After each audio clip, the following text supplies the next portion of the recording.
Hey, friends and others, I guess. Welcome to season 3 of Inner Workings of the Not So Genius Mind. I'm Amanda, and I've really missed this space. It feels really good to be back behind the mic. I've had a lot going on, and if any of you have followed along in the past, you'll know that life just kind of throws one curveball after another, and I don't even know how to play ball. So, I lost my parents not too long ago, and I've had to figure out, navigating grief and loss, and also figuring some things out with my health. I had shingles run through my sinuses, and I still, that nerve damage is feeling pretty permanent now. We're coming up on 3 years.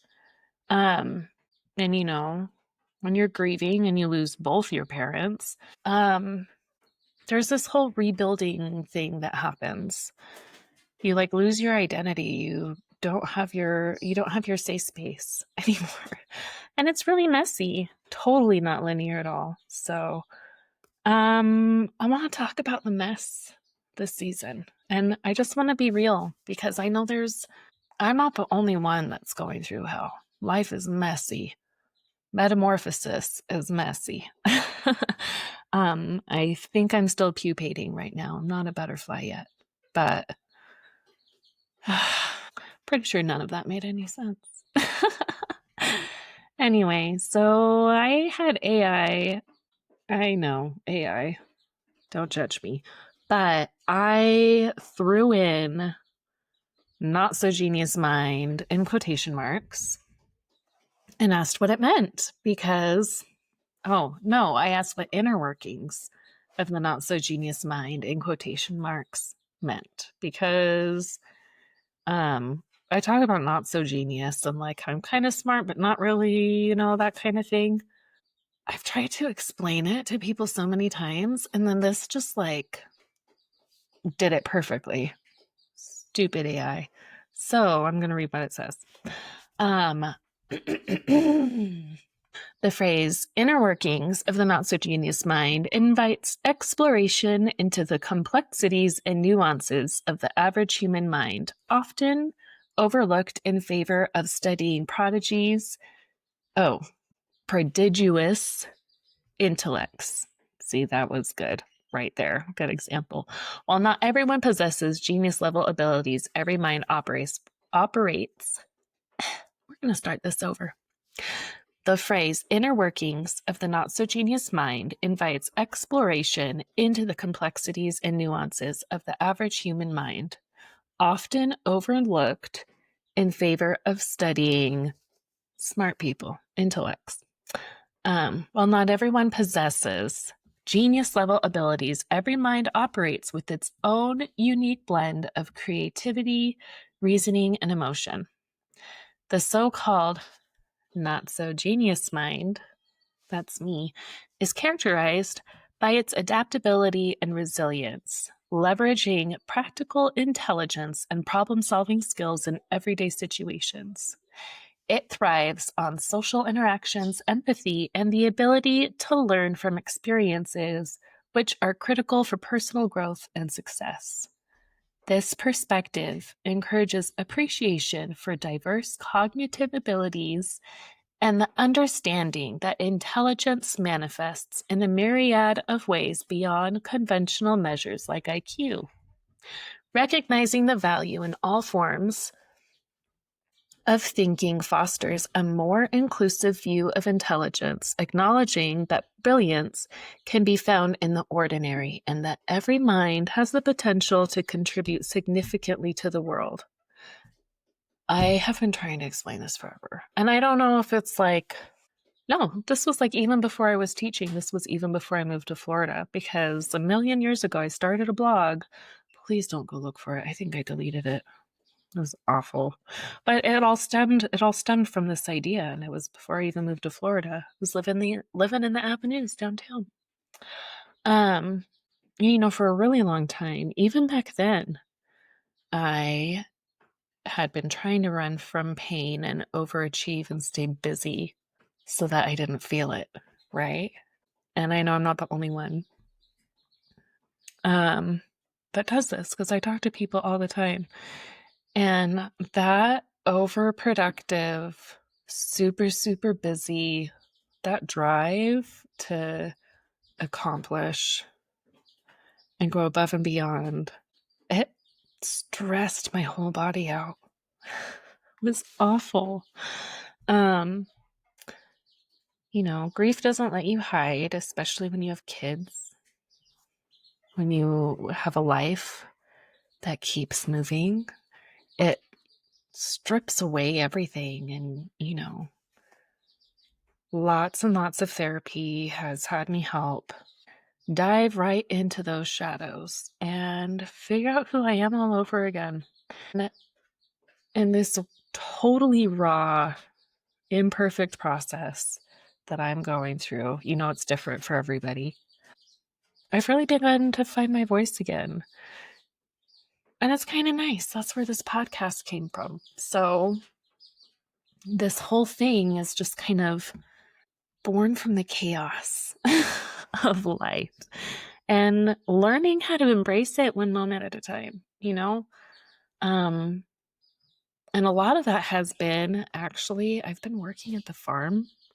I think the last time I put something out, it was back in March. And so much has happened since then. Like, so much. I found my voice at the farm when I wasn't even speaking. Like, I was hanging out and talking with the animals all the time. And I never have worked with any of these animals before. I have never hung out with a 700-pound pig or a pocket micro chickens or peacocks. I cuddle peacocks all the time. I hatched them. I hatched peacocks in a hotel. Like, my life is weird. I admit it. I wrangle pigs and I feed them bananas and pancakes, and I am regularly hanging out with goats, and spending time with them is really kind of how I figured out who I am. And it really became my anchor. And being at the farm taught me a lot. It's taught me a lot about life and loss and the cycle of the seasons. And I've only been volunteering there since March. Like, it's crazy how fast it changed my life. Because, really, I spend a lot more time with animals than I do with people, and I don't have a problem with that. Sometimes, when life is spinning out of control, I can go to the farm and give belly rubs to Petunia, the giant pig, and my kids are hanging out with the goats, and, I'm throwing food to peacocks that are walking right up to me. And I'm still here. I'm still healing. I'm still breathing. I'm putting one foot in front of the other. And I'm growing. And it's not tidy. It's not perfect. We just had the ribbon cutting ceremony, and there's still so much work that needs to be done. But I went from being just a volunteer to being one of the managers at the farm, and that opened up a lot of doors for me. And I spend a lot of time there. I don't mind. It's actually the Wellness Farm Foundation. I don't think I even said what it is. But it's really helped me heal. Their focus is on grief, and I actually found them, or they found me. I don't know. One of the two. Pretty quickly. I think it was right before my dad passed away, and I didn't even realize that's what it was. I had no idea that it was even a farm, because the person I was talking to was talking to me about yoga. So I thought we were going to talk about yoga, and that was going to be cool. It wasn't yoga. She said, meet me in the cottage. And I was like, sold. When am I moving in? One of the coolest things that has come from this whole experience is this little dream that I've had that is kind of combining my life now with who I was once upon a time and what I don't know. the future. It's a Skillshare farm, if that makes any sense. So my goal is, and this sounds insane. I'm going to say that right now. It sounds crazy. My goal is accept the stuff that's wrong with my house so I can sell it and get some property. And I want to be able to create a space for people to learn all those practical skills and have space to heal. So you could do retreats just like we do at the Wellness Farm, half day, full day. You could do them with whatever kind of focus, or depending on the space you get, you could even stay there.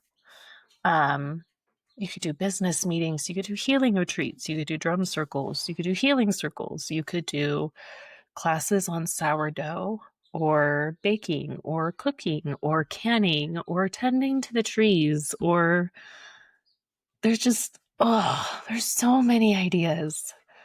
And I keep finding properties, and then things happen, and things fall through. You know what I mean? So right now I'm controlling what I can, and I'm getting my own house ready, working on all kinds of projects, but this is the direction the nonprofit is taking, because the whole idea is to be able to gather resources and create a space where people can heal. And I really found that on the farm. And I feel like you could do it for more than just grief. You could do it for all kinds of things. And, my life kind of revolves around trauma recovery. And so many of us have gone through so much that we don't talk about. So I'm drafting proposals. I'm creating a board. It's a nonprofit volunteer board, so not paid. I don't have money, right? I'm not making anything. And nothing I'm doing right now is stuff that I actually get paid for. It's all volunteer. It's all charity work. And that's not a brag. That's more like I have the time and the resources, and I'm able to, so I will. So the plan is to get ready to start taking those next steps, and it's scary. It's terrifying and overwhelming. But every time I talk about this idea, there's so many people that tell me that they think it's what we need. So not only will we be able to gather and share stories and record, you can do all kinds of content creation. It all depends on the property. But again, there's funding and there's proposal writing and maybe grants, and I don't know if I could get qualified as a rescue, like an animal rescue, then that would be really cool too. So, the goal is to find somewhere that has space for animals and space for horses. I accidentally bought 3. More on that later. They're beautiful. But there's just a lot of skills that people really want to learn. So I really want to be able to give a space for people to learn those. And I think it would be really cool to do a brand where it gives back to the community. Like, you could do all kinds of farm to market and farm to table things. You could do charity events. You could do weddings. You could do tea parties. You know how I feel about those. There's just so much possibility there. It's so exciting. And my brain will probably explode just thinking about it, and I need somebody to help me. I need a lot of people to help me. Anyway, I think also since I recorded, I competed in Mrs. Utah America. Didn't win.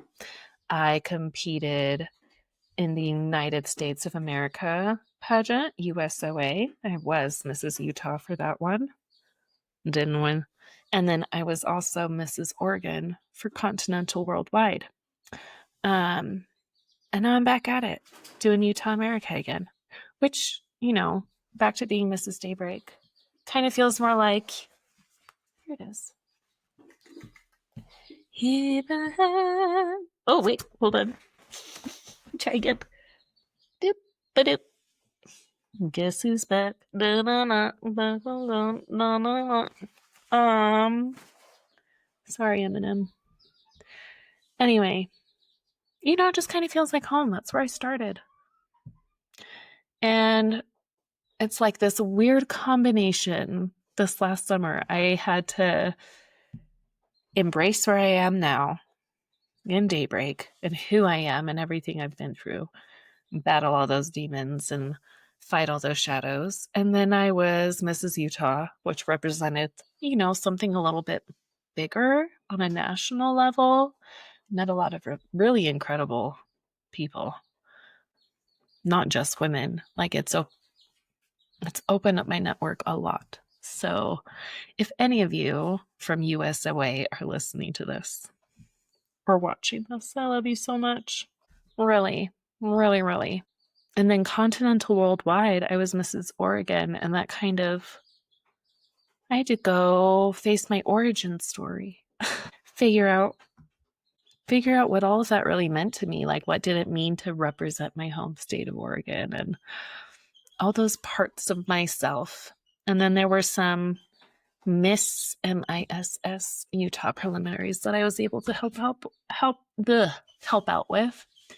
And even though I haven't won a crown, I have a couple, but they were self-appointed. It's not like judges picked for me, which it still counts. And it's not about the crown. It's about showing up and healing and just being who I am. I don't have time for anything else. Still figuring my life out. And really, it's easier to advocate for other people than it is for yourself. So I think me being an example is I'm teaching other people. And as a teacher, when you're teaching other people, you learn it yourself. Because honestly, I didn't figure out the whole take care of yourself thing really until I was trying to teach it to first graders, which is sad, pathetic. Yeah. And imperfection needs to be highlighted. No more filters, as I have a ring light and maybe a filter. I don't know. Was it just the background? But that's because it's nighttime. Anyway. Oh, yeah. Also, I went to Fashion Week in Milan. That was my first time out of the country. There is so much to talk about there. Italy, dude, we will be here forever if I get started talking about Italy. I walked with Robin Towell Designs for Fashion Week, and it was, oh man, I made a whole trip out of it because it was my first time out of the country. And for the first half, I was by myself. And it really grounded me and taught me a lot about who I am and gave me a lot of confidence. And running around on the cobblestone streets of Rome, man, there's nothing like it. I would go back to Rome in a heartbeat. I'm already thinking about my next trip. But see, look, I already started. I need to stop because that just needs a whole episode. I want to talk to some people. Anyway, we are going to talk more about Italy another time because if I start, my brain will literally explode. I had 3 Tiffany's walking distance from my hotel in Rome. What? A 5-minute walk. It was crazy. Anyway, here we go. So now we're back. It's our next season. Wrapping all the things up. I have some really cool guests ahead that will probably stretch your heart and make you laugh and inspire you like they've inspired me. And you know what? If you want to hop on, you want to be a guest, let me know. Consider this your call to action. I'm looking for anybody that wants to talk. We can talk about whatever. But really, I want to talk about the stuff that we don't talk about enough. Because I'm a safe space. This is a safe space. And we deserve it. right? We can't keep holding in all those demons anymore. It's not worth it. There is beauty in that incredible mess that we have created, and it's hard to find it. We just got to take a moment to look. Sometimes it comes in the most unexpected ways, you know? So here we go. Season 3, all about look. See, I've got a pickled pimple patch. So we're all about embracing imperfection and embracing the joy of Butterfingers and pocket chickens named Harry Styles and accidentally buying horses. Okay, it wasn't an accident. I bought them on purpose, but I thought I was going to get 2. And then I ended up getting 3, and it's a whole thing. We'll talk about it more later. So, welcome back. Personal update. So excited to jump in and find joy in all those unexpected places and tell the truth. Because why? Why anything else? Thanks for tuning in. If you made it this far, like, holy crap, golf clap, good for you. I'm really impressed that you put up with me for that long, because it was like a lot of ranting and rambling, and I probably could have gone on for a lot longer. Here's what I need you to do next, though. I need you to go to my Instagram. It's at NotSoGenius, NotSoGenius, just like the last part of my podcast. It's kind of how you can find me anywhere. So I have Not So Genius and Not So Genius podcast. And there's also YouTube, Not So Genius podcast. And then I have a website, 2 websites actually, notsogeniusmind.com and notsogeniuspodcast.com. There you go. Check both those out. They're really cool. There's a lot of information in there. I have so many things going on. I'm just so excited. I'm excited to be back. I'm going to explode. I have so much to say. Okay. We'll just call that the end for today. Like, really, I have so many ideas in my head. I gotta have somebody help me get organized.